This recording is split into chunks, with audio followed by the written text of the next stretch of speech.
현재 불법 쓰레기 양은 120.3만 톤. 가장 놀랐던 건 우산용 비닐 봉투? 비닐 봉지? 약간 플라스틱 낭비라고 생각할 때 있었죠.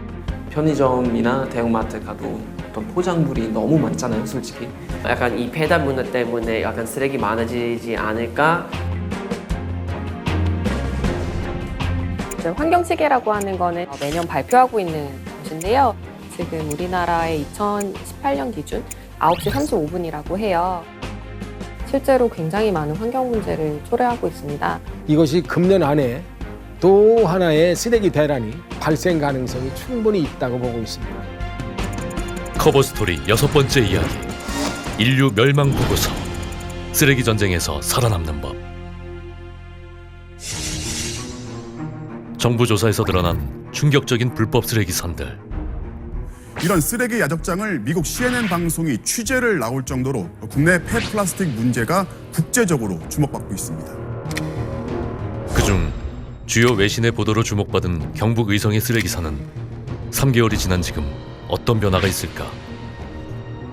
저 최고 뭔데? 왜 냄새도 나지, 막 건져 가지도 못해. 그것이 또 낙동강하고요 한 500m밖에 안 되는데 장마 되면 그대로 흘러내려갑니다. 아이고 냄새가 나서 좋을 수가 있어요 지금. 참 이 동네 공기 좋다 했는데 갑자기 저래졌어요. 쓰레기산은 대체 왜 만들어진 것일까? 폐기물 처리 업체에서 처리 대금을 받고 수거한 쓰레기를 전국 각지에 불법으로 방치하면서 쓰레기산들이 형성되었습니다. 더 이상 자연현상으로 처리되지 않는 현대의 쓰레기. 우리나라에서 쓰레기 대란이 불거지기 시작한 건 70년대부터입니다. 70년대 중반부터 중화공업 육성이 되면서 우리나라도 이제 산업화 대열에 뛰어들었죠. 그때부터는 우리가 생활 폐기물뿐만 아니라 사업장 폐기물까지도 굉장히 많은 양이 나오게 됐고, 그 쓰지 않는 공터가 있으면 거기에 쓰레기를 그냥 매립하는 형태를 띄었고요. 당시 정부에서는 수도권에서 발생한 쓰레기를 처리하기 위해 매립지를 찾기 시작했고, 그때 선정된 곳이 현재 월드컵 공원이 자리한 상암동 난지도 매립지입니다. 난지도는 과거 꽃이 피어있는 섬이라는 뜻의 중초도로 기록될 만큼 아름다운 섬이었지만 쓰레기 300여만 톤을 지난 3년 동안 난지도 쓰레기 처리장에 버린 사실이 서울시 국정감사에서 밝혀졌습니다. 1978년 매립지로 지정되면서 쓰레기 섬이 되어버렸습니다. 수도권에서 발생한 쓰레기는 거의 난지도에서 매립이 됐어요. 70% 이상이 매립이 됐습니다. 굉장히 높은 산 두 개가 있어요. 그 높은 산 두 개가 결국은 60m 높이거든요. 15, 16년 동안에 우리 서울시 주민들이 산을 두 개 만들었다고 생각하면 됩니다. 쓰레기의 썩은 물들이 지하수로 오염을 시키고 한강을 오염시키는 이런 문제가 있었죠. 비위생적인 쓰레기 매립으로 인해 인근 지역에 각종 환경 문제를 일으킨 것. 쓰레기를 더 이상 매립할 수가 없는 거죠. 화재도 발생하는 것뿐만이 아니라 100m까지 이제 쓰레기를 매립하다 보니까 쓰레기가 무너지기 시작하는 거죠. 난지도 쓰레기 매립장이 종료가 된 겁니다. 쓰레기 발생량을 좀 더 줄이기 위해서 1995년도부터 종량제를 도입을 했어요. 재활용을 극대화시키고 또 그러면서도 배출량을 억제하는 제도, 그게 가장 컸던 제도 같아요. 쓰레기 발생량을 줄이기 위한 수수료 종량제를 실시하게 됐습니다. 3개월 만에 쓰레기 발생량이 37%나 줄었고요. 20년 동안을 보면은 한 1.6배 정도가 줄은 거로 통계가 나와 있고요. 재활용품 수거량은 2배 이상이 증가가 했습니다. 종량제 실시로 쓰레기가 감소한 것도 잠시. 근데 종량제도 사람이 관성이 있다 보니까 어느 순간에 쓰레기가 이만큼 줄었고 그 이후에는 사실상 이게 계속 쭉 가고 있는 현상입니다. 1kg에 왔다 갔다 하면서 어떤 데는 1.06kg 왔다 갔다 하고 있어요.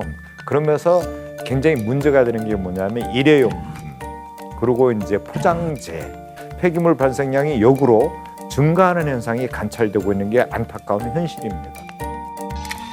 우리는 실생활에서 얼마나 많은 일회용품을 사용하고 있을까? 최근 배달 대행업체 앱을 통해 배달 음식을 보다 쉽게 이용할 수 있게 되면서 우리는 그만큼 일회용품을 자주 접하게 됐습니다.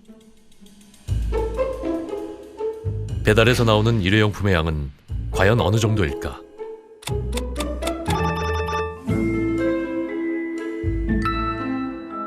우리나라에는 이제 배달 문화가 굉장히 많이 발달되어 있고 1인 가구들도 굉장히 많이 있어서 아무래도 이런 플라스틱 포장재, 소포장재들이 이제 문제가 되고 있다라고 저희도 보고 있고요.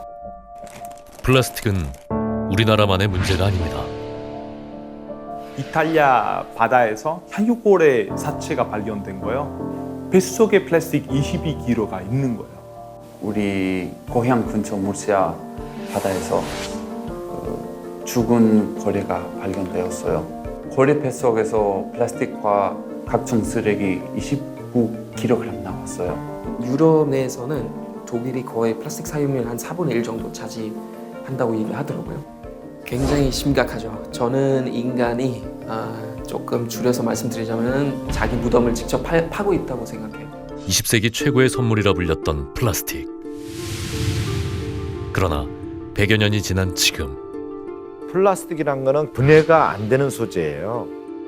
짧게는 2개월, 길게는 20년이면 썩어서 자연 분해되는 종이와는 달리 500년 이상 분해되지 않고 그대로 쌓이는 플라스틱. 2030년까지 모든 플라스틱 포장재를 재활용 가능한 것으로 대체하기로 한 유럽 국가들. 일회용 봉지를 만들 때 일정 수준 이상의 재활용 플라스틱 사용을 의무화했고 판트 제도라고 페트병 보증금 제도가 있어요. 페트병 하나 이제 그냥 버리진 않고 마트에서 자판기에 넣으면 밑에다 영수증이 나오고 거기 제출하면 돈 다시 돌려받는 그런 제도예요. 독일 사람들이 많이 이용하는 제도예요. 왜냐하면 잘 이루어져 있어요. 다 돼 있고요. 모든 마트에 그거 반납이 가능해요. 우리나라 곳곳에서도 독일의 판트 제도와 비슷한 시스템들을 시행 중에 있습니다. 뿐만 아니라 노 플라스틱 컵이 있습니다. 강남대로 등에서 보셨겠지만 재활용을 위한 서리풀 컵, 이게 쓰레기통인데요. 전국으로 퍼져나간다고 생각하니까 그것으로 보람을 느낍니다. 플라스틱 프리 챌린지는 공공기관은 물론 유명 연예인들까지 대거 동참하며 플라스틱에 대한 인식 변화를 불러일으키고 있습니다.